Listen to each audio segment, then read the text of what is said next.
وبركاته. Alhamdulillah, wassalatu wassalamu ala rasulillah wa ala alihi wa sahbihi wa man walaha ma ba'd. We are continuing in our series about the Day of Judgment and what we know about the Day of Judgment. And of course, all of our information about the Day of Judgment is a part of our Iman bil Ghaib. It is a part of our knowledge of the unseen.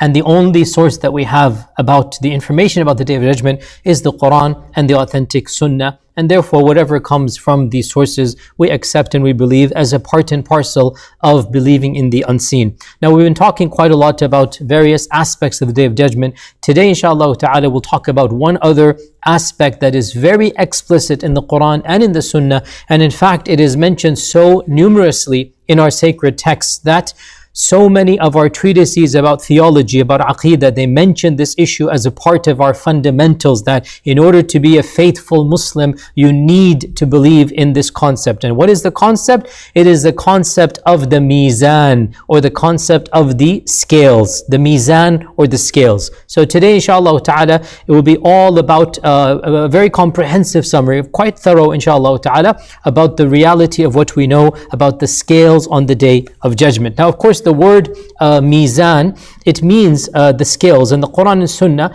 is very explicit with this word. It has been used over a dozen, some would even say 24 times if you look at all of the ahadith that mention the concept of the scales.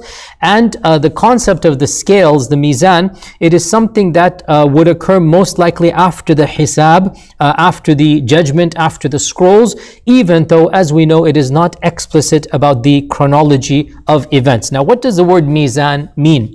The word mizan comes from the Arabic wazana, and wazana of course means weight, and wazn is your weight. And the classical meaning, of course, the lexicon authors, they mention that wazn not only means your actual weight, but it also implies your status and your merit, and it also implies justice. And mizan is the noun of the instrument that is used to do wazn, or the instrument that is used to weigh. And by the way, just a bit of a tangent here. So the Arabic language is a morphological language, is a language that is of the Semitic branch of languages, and it is very, very unique. It is unlike the languages of the Romance tradition, English and Latin and Spanish and French. The Semitic languages, and in particular Arabic, is the most developed of all the Semitic languages. One of the unique things that really makes the Arabic language stand out is the conjugation of the verbs. The fact that one verb, let's call it fa'ala, fa'ain lam, one verb, which is the verbs are typically 3 letters, sometimes 2, sometimes 4, but typically 3 letters. One verb can be conjugated to over 200 structures. And those structures, those morphological structures, this in Arabic is called the language of sarf, the language of sarf. These morphological structures, once you learn the morphological structures, you will come across the pattern, you'll be able to extract the 3-letter verb. Once you know the 3-letter verb, you can automatically extract dozens, if not hundreds of words from that one 3-letter root. And this is unique to the Semitic languages. And so where is all of this heading? Just to give you an FYI, that the word mizan, it actually comes from the morphological structure that indicates the instrument that is used to do the verb. There is a morphological structure, for the advanced students is mif'al or mif'al, which indicates that whatever wording comes with mif'al or mif'al, it indicates the instrument that is used to do the verb. So for example, miftah is the key from fataha. So fataha is the verb. You can derive from the verb fataha to open miftah, which means the instrument for opening the door. The same is misbah, which is candle. And of course, even those who just barely know a little bit of Arabic, subh means yani the light or whatnot. Misbah is the candle.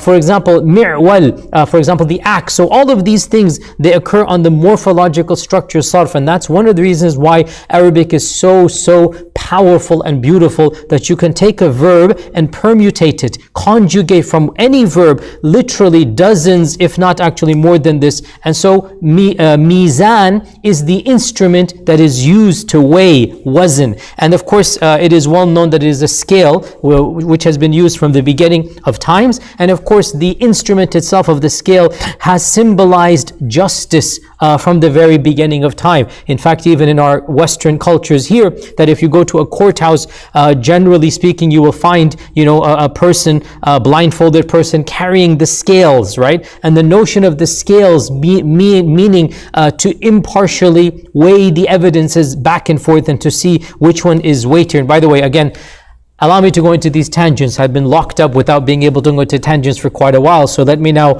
explore these tangents, inshallah ta'ala. We'll get back to the topic as well. But just FYI, interesting, the issue of scales indicating justice is not just in the Quran.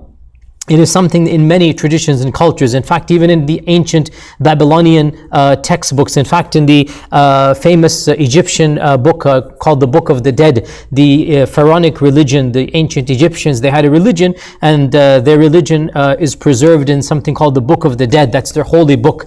And in this Book of the Dead, there are actually images of a goddess that they had that is carrying the scales of justice.